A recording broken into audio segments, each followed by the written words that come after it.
పెద్ద సినిమాకి సంబంధించి ఒక ఫైట్ సీక్వెన్స్ అయితే బయటకు లీక్ అయింది. వీడియోలో ఫుల్గా చూపిస్తాను చూడు. యాక్చువల్లీ గేమ్ చేంజర్ సినిమాకి అది పెద్ద డిజాస్టర్ అవ్వడానికి మెయిన్ రీజన్ ఏంటి అంటే పబ్లిక్లోకి అలాగే షూటింగ్ పిక్స్, షూటింగ్ వీడియోస్ ఏ రోజు దారోజు బయటకు వచ్చేసేవి. సో ఈరోజు వైజాగ్లో ఒక షూటింగ్ జరిగిందంటే ఆ రోజు సాయంత్రం కల్లా మొత్తం వీడియోలు వచ్చేసేవి అనమాట. అందుకే గేమ్ చేంజర్ మీద ఉన్న హైప్, గేమ్ చేంజర్ మీద ఉన్న ఇంట్రెస్ట్ పోయింది, డిజాస్టర్ అయిపోయింది. బట్ పెద్ద సినిమాలో ఈ రోజు వరకు కూడా ఒక్క షూటింగ్ పిక్ కూడా లీక్ అవ్వలేదు. మీరు కావాలంటే క్రాస్ చెక్ చేసుకోవచ్చు, యూట్యూబ్లో సెర్చ్ చేయొచ్చు, ఏదైనా చేసుకోవచ్చు. మరి నువ్వు థంబ్నెయిల్ పెట్టావు కదరా పెద్ద సీన్ లీక్ అయిందని చెప్పి. అక్కడికి వస్తున్నా.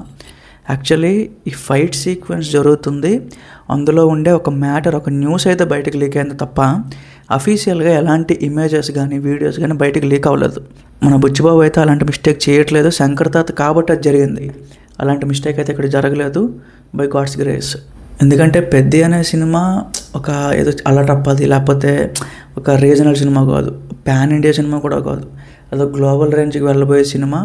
సినిమాలో చాలా కంటెంట్ ఉంది. అప్పుడు ప్రపంచంలో ఉండే ప్రతి ఒక్కరికి కూడా కనెక్ట్ అయ్యేటట్టు ఉంటుంది ఆ స్టోరీ.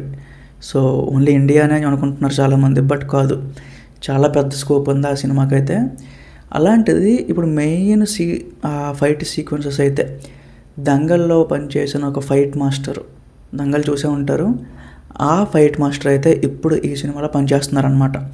దంగల్ సినిమా అంత పెద్ద హిట్ అవ్వడానికి మెయిన్ కారణం ఏంటి అంటే ఫైట్ సీక్వెన్సెస్. ఆ రెజ్లింగ్, కుస్తీ పోటీలు ఉంటాయి కదా, అవి ఎవరైతే డిజైన్ చేశారో పెద్దలో కూడా వాళ్ళే డిజైన్ చేస్తున్నారు, వాళ్ళే పనిచేస్తున్నారు. ప్లస్ పాయింట్ గైస్, చాలా పెద్ద ప్లస్ పాయింట్, చాలా పెద్ద హిట్ అవ్వబోతుంది. ఆ ఫైట్ సీక్వెన్సెస్ కరెక్ట్గా పడినాయి అనుకోండి. ఎందుకంటే పెద్ద అనేది ఒక స్పోర్ట్స్ డ్రామా. మీరు అనుకోవచ్చు ఓన్లీ క్రికెటే కదా అని, కాదు, చాలా టైప్స్ ఆఫ్ ఎమోషన్స్ అయితే ఉన్నాయి ఇందులో. అవన్నీ కూడా మనం చూపిస్తారు, but too early to speak about it.